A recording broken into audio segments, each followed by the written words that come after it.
আসসালামু আলাইকুম। আজকে আমার মজার রেসিপি ইলিশ মাছের ডিম ভুনা। অসম্ভব মজাদার এবং অসম্ভব জনপ্রিয় একটা খাবার। ইলিশ মাছ বাংলাদেশের জাতীয় মাছ। তবে আজকালকার বাজারে যা অবস্থা তাতে মনে হয় না যে সবার ঘরে নিয়ম করে ইলিশ মাছ ওঠে। আসলে আমাদের খুব বেশি দুর্ভাগ্য। কেননা যেখানে এই মাসে কোনো চাষ করতে হয় না, খাবার দিতে হয় না, তারপরেও যে এই পরিমাণ দাম। তবে ইলিশ মাছের কিন্তু পুষ্টিগুণ অনেক, বলে শেষ করা যাবে না। আজকে আমি রেসিপির সাথে ইলিশ মাছের কী কী পুষ্টিগুণ আছে সেটাই নিয়ে আসবো। তার আগে বলে রাখি, যারা আমার রেসিপিটা দেখে ভালো লাগবে অবশ্যই আমার চ্যানেলটা সাবস্ক্রাইব করবেন এবং সেই সাথে আমার পেজটাকে ফলো দিবেন এবং লাইক কমেন্ট শেয়ার করে পাশেই থাকবেন। বিশেষজ্ঞদের মতে ইলিশ মাছের ডিম মস্তিষ্কের স্বাস্থ্যের উন্নতি ঘটায় এবং যাদের আর্থ্রাইটিসের লক্ষণ আছে তা দূর করতে কিন্তু এই ইলিশ মাছের ডিম অনেক বেশি উপকারী। সেই সাথে ইলিশ মাছের ডিমে কিন্তু ওমেগা 3 ফ্যাটি অ্যাসিড থাকে, যার কারণে যাদের আর্থ্রাইটিস আছে সেটা কিন্তু অনেক অংশেই কমিয়ে দেয়। ইলিশ মাছে আছে আরও ভিটামিন এ, যা আমাদের চোখের জন্য অত্যন্ত কার্যকরী এবং বাচ্চাদের জন্য খুব বেশি ইম্পর্টেন্ট। তাই ইলিশ মাছ অনেক সময় দেখা যায় যে অনেকে বাজারে গিয়ে ইলিশ মাছ যদি নাও কিনতে পারে তবে কিন্তু তারা ইলিশ মাছের ডিমটা কিনে থাকে। পুষ্টিবিদেরা কিন্তু ইলিশ মাছের চর্বিকে ভালো চর্বি অর্থাৎ গুড কোলেস্ট্রল হিসেবেই কিন্তু এখানে ব্যবহার করে থাকেন। আর এখানে প্রতি 100 গ্রাম চর্বিতে রয়েছে 21.8 প্রোটিন।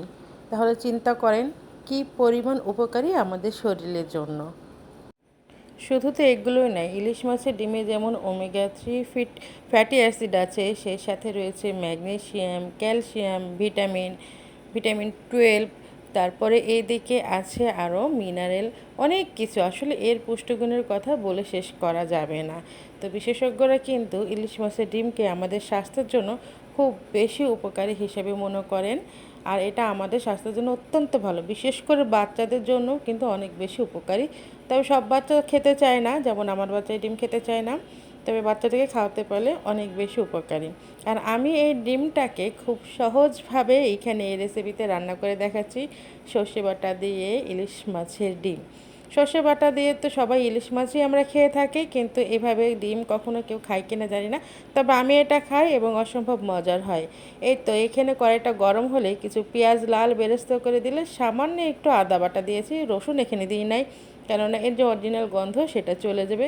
তারপর তো এই যে হলুদ মরিচ আর সর্ষে বাটা, আর কিছুই লাগবে না এখানে। দিয়ে খুব ভালোভাবে কষাবেন। যত বেশি কষাবেন তত বেশি মজা লাগবে। মশলার ভিতরে কিন্তু যে কষানোর স্বাদ সেটাই লুকাই থাকে। আমার কাছে মনে হয় যে মশলা যত বেশি কষানো যায় তত বেশি মজা হয়। এবং একটা পর্যায়ে দেখা যায় যে তেল ছেড়ে দেয়, তখন বোঝা যায় যে হ্যাঁ, মশলাটা এখানে খুব ভালোভাবে কষানো হয়ে গেছে। আমি তো বেশ কয়েকবার পানি দিয়ে দিয়ে ঢেকে ঢেকে কষাচ্ছিলাম যে একটু সময় নিয়ে টেস্ট হওয়ার জন্য। আর যদি কোনো ভালো জিনিস ভালোভাবে রান্না করা যায় তাহলে কিন্তু আর কিছুই লাগে না। আমরা তো এদিকে জেনেই নিলাম যে ইলিশ মাছের ডিমে যে পুষ্টিগুণ কী। তবে আপনারা যদি নেটে সার্চ দেন আমার কথাগুলোর পাশাপাশি আরও বেশি কিছু পাবেন। আমি আসলে এত ভালো বেশি কিছু জানি না, তারপর যতটুকু জানি আপনাদেরকে জানাতে চেষ্টা করলাম। তবে আরেকটা কথা বলে রাখি, ইলিশ মাছের ডিম বা ইলিশ মাছ হার্টের পেশেন্টের জন্য অত্যন্ত বেশি কিন্তু কি বলবো যে উপকারী।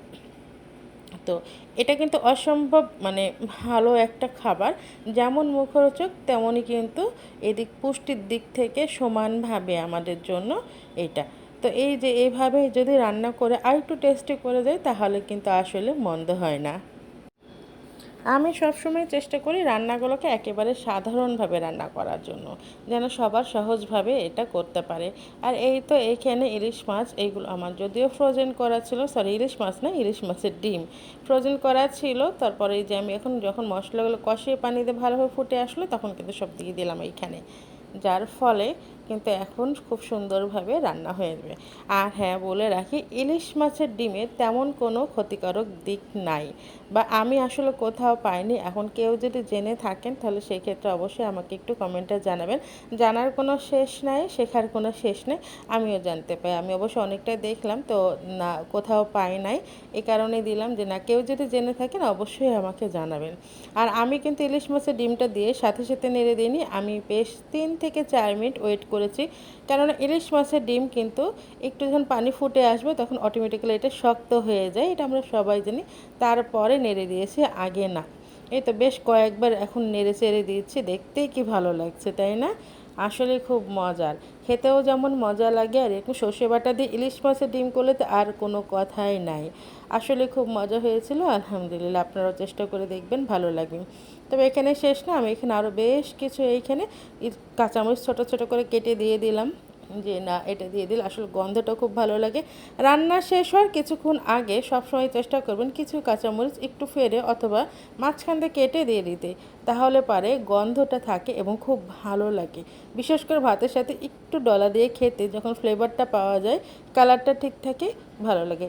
এই তো আমার রান্না কিন্তু একেবারে শেষ। তো যাদের ভালো লাগলো অবশ্যই লাইক কমেন্ট শেয়ার করবেন, এবং ইউটিউব থেকে দেখলে সাবস্ক্রাইব করবেন, পেজ থেকে দেখলে ফলো দিয়ে পাশে থাকবেন। ধন্যবাদ। আসসালামু আলাইকুম।